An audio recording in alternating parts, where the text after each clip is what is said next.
La biologie médicale est essentielle. Elle contribue à une grande majorité des diagnostics, ce qui assure une demande constante aujourd'hui. D'où la multiplication des laboratoires, a dit Constant Ngobolo, inspecteur de santé. Les laboratoires comme les formations sanitaires privées sont des structures ou je dirais des professions libérales. Ça veut dire que quand on a la qualification requise, on est en droit d'exercer dans ce domaine-là. Ce n'est pas pour autant dire que les laboratoires qui sont dans les hôpitaux, que ce soit public ou privé, manquent de compétences. Non. Aujourd'hui, nous avons au niveau par exemple de la faculté de médecine, les étudiants qui finissent leur formation en laboratoire avec certaines qualifications et n'étant pas des fonctionnaires de l'État, par exemple, ils sont en droit, n'est-ce pas, d'ouvrir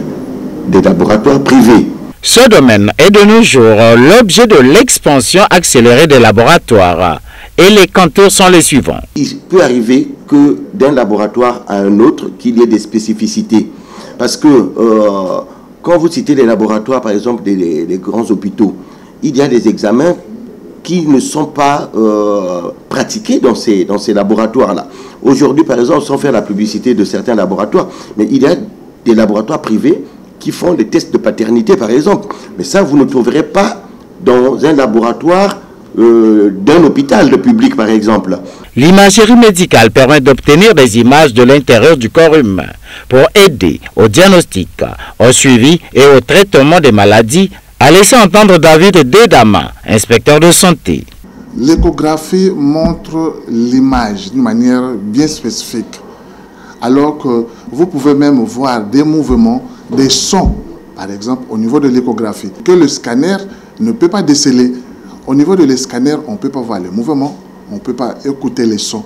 Mais par contre, à l'échographie, par exemple, pour une échographie obstétricale, vous allez écouter les sons du fœtus qui est à l'intérieur. Donc l'échographie, c'est plus au niveau abdominal et ça montre également la position des viscères.